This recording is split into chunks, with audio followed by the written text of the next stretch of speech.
Hi everyone, welcome to Arpita Sharma classes. From today we are resuming our classes. हम आज से अपनी classes को resume कर रहे हैं, फिर से start कर रहे हैं. आज हम start करने वाले हैं बहुत ही important topic से, जो कि है रानी लक्ष्मीबाई के ऊपर. अभी recently झांसी रेलवे स्टेशन जो है उत्तर प्रदेश में, उसका नाम चेंज किया गया है. उसका नाम रखा गया है वीरांगना लक्ष्मीबाई रेलवे स्टेशन. तो इसलिए ये टॉपिक काफी इंपॉर्टेंट है प्रीलिम्स के पर्सपेक्टिव से. From prelims perspective this topic is really important. Rani Lakshmibai, ठीक है, बिकॉज जो मॉडर्न इंडियन हिस्ट्री का पार्ट बनती है Rani Lakshmibai. In revolt of 1857 she participated very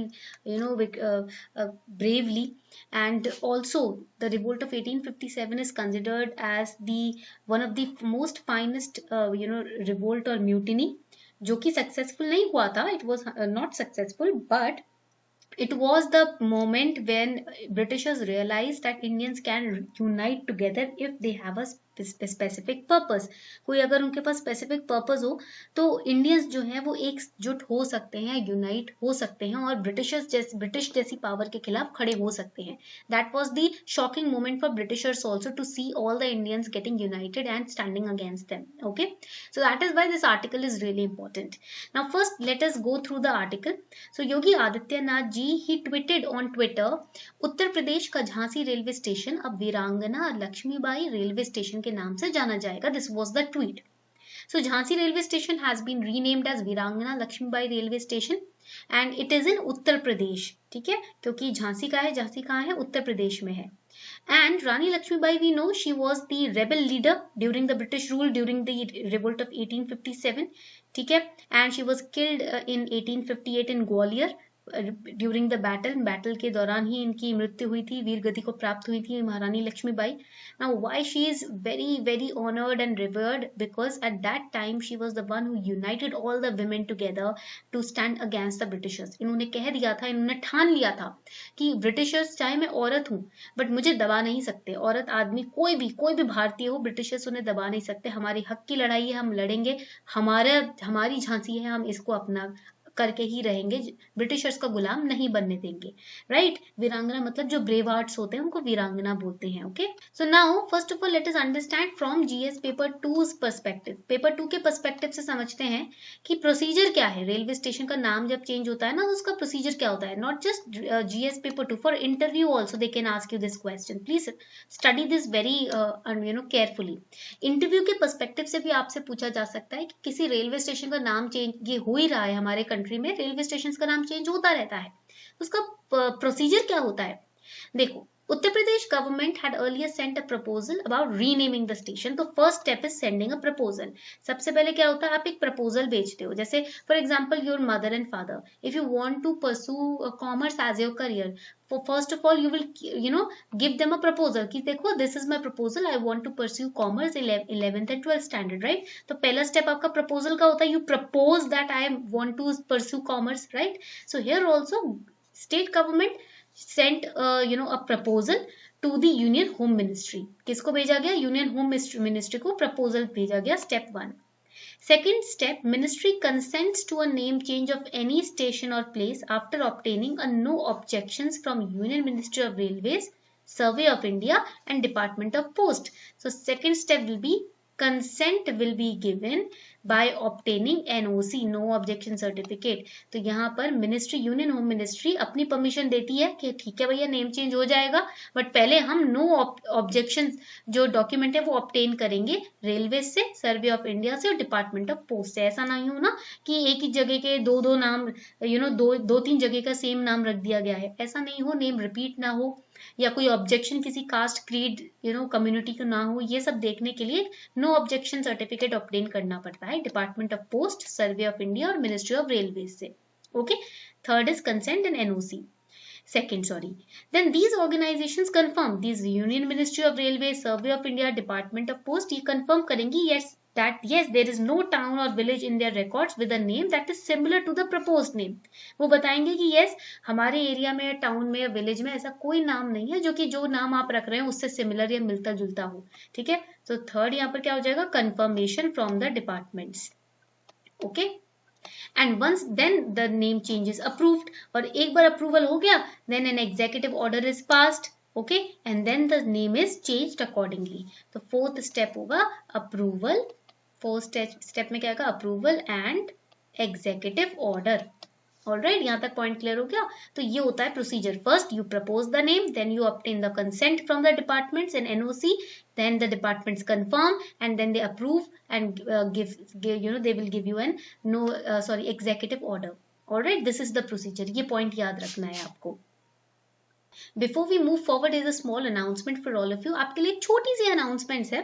अभी अनअकैडमी ने ना रिजॉल्व 2022 लॉन्च किया है, आपको पता था ना, Jan 1 से Jan 3 का था ये रिजॉल्व 2022। तो अब क्या हुआ है, अनअकैडमी ने रिजॉल्व 2022 को एक्सटेंड कर दिया है Jan 5 तक।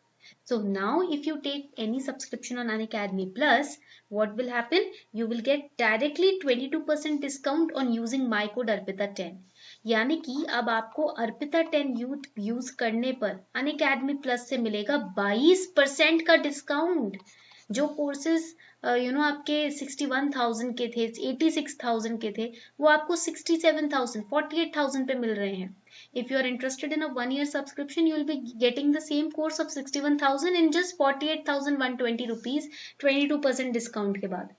ठीक है, तो ये ऑफर Jan 5 तक ही है, ऐसा नहीं है कि हमेशा आप ये कोड यूज करोगे और हमेशा ऐसा आपको डिस्काउंट इतना ही मिलेगा, नहीं, ये this offer is valid only till Jan 5। Okay, so make sure that you make the most out of this offer. उम्मीद करती हूँ कि आप इस ऑफर को जरूर इसका यूज करेंगे। 22% का डिस्काउंट कम नहीं होता और आपके इसमें सारी हेल्प हो जाएगी। क्यों, देखो नए बैचेस स्टार्ट हो रहे हैं 5 Jan से। आपको 20 GS के बुक्स भी मिलेंगे जिसके अंदर करंट अफेयर्स भी होंगे। सिलेबस को एज पर एग्जाम क्यूरेट किया गया है। करंट अफेयर्स हैं इसमें और PYQs हैं, सॉल्यूशंस हैं और आपके मीडियम के according. If you want Hindi medium book you will get Hindi medium book. If you are an English medium student you will get an English medium book. तो books are available in Hindi and English medium as per your guidance, as per your preference. So 5 Jan से ये batches start हो रहे हैं। Make sure that you make the most out of it. Accomplish your mission with Unacademy। यहाँ पर हम Unacademy finance भी देता है आपको। अगर आपके ड्रीम्स के बीच में, पढ़ाई के बीच में कोई फाइनेंशियल हर्डल आ रहा है, Unacademy is providing you study loan as well. Okay, and also if you are into the mock test, अगर आप फ्री मॉक टेस्ट की बात करें तो Unacademy conducts on every Sunday the UPSC CSE combat. This Sunday also 9 Jan UPSC combat will be conducted. 11 बजे ये combat होगा, ठीक है, और 56 क्वेश्चंस होंगे जो 60 मिनट्स में सॉल्व करने होंगे। कोड यूज कीजिएगा अर्पिता 10 जब आपको इनवाइट कोड पूछा जाए आपसे। Free of cost scholarship test है जहां आपको स्कॉलरशिप्स भी मिल रही हैं from a pool of ₹4 crore. तो आप ऐप पे भी, वेब पे भी, वेबसाइट पे भी ये टेस्ट दे सकते हो, but you have to give the test live. Okay, तो आपको इसमें आपकी ऑल इंडिया रैंक भी पता चल जाएगी। So this is about the combat. All the links are given below in the description box, don't worry about it. Okay, now when we talk about Rani Lakshmibai ji, we know that she had an adopted son named Damodar Rao। ठीक है, यहाँ पर होता क्या है, sorry, she has her own biological son named Damodar Rao, but within 4 months of his birth the son died। okay, तो इसी के वजह से उन्होंने क्या किया था, अपने कजिन का बेबी था उसको अडॉप्ट किया था। आनंद राव थे, उनका नाम बदल के अपने जो ओरिजिनल बायोलॉजिकल बेटे थे वो नाम रखा था Damodar Rao. Okay, now Lord Dalhousie, as at that time he introduced doctrine of lapse, right? So what he did, he refused to acknowledge Damodar Rao as the legal heir of Rani Lakshmibai and her husband। उन्होंने कहा कि भाई ये adopted है, he is not your blood, yeah, right? So that is why we are not going to accept this child of yours as your legal heir, and that is why he wanted to annex the state of Jhansi। basically एक reason ही था, झांसी को annex करना चाहते थे, जीतना चाहते थे, अपने कब्जे में करना चाहते थे। but Rani Lakshmibai was brave heart, was a very valiant woman। She said no, I refuse to accept a decision। Jhansi will not become the slave of the Britishers। Jhansi मेरी भूमि है, मेरी कर्म भूमि है, मैं इसको किसी का दास नहीं बनने दूंगी। And she gave a very strong and tough fight to the Britishers, as we all know, we have studied about her। Okay, now what is doctrine of lapse? Doctrine of lapse कुछ नहीं है, एक annexation policy है, हड़पने की policy है जो कि ब्रिटिशर्स लाया करते थे। और इसके जो दिमाग था लॉर्ड डलहौजी का लगा था इसके पीछे, who was the governor general also. So according to this policy, कोई भी प्रिंसली स्टेट जो कि डायरेक्ट या इनडायरेक्ट कंट्रोल है, ईस्ट इंडिया कंपनी के डायरेक्ट या इनडायरेक्ट कंट्रोल में है, जहाँ रूलर जो है उसका कोई लीगल मेल हेयर नहीं है, तो वो जो स्टेट है वो डायरेक्टली हड़प लेगा ब्रिटिशर्स, ठीक है। और इस पॉलिसी के हिसाब से ब्रिटिशर्स कहते थे कि हम अडॉप्टेड सन को लीगल हेयर मानते ही नहीं है। Okay, so that is why all those rulers who fought against Britishers during revolt of 1857, the reason was doctrine of lapse only.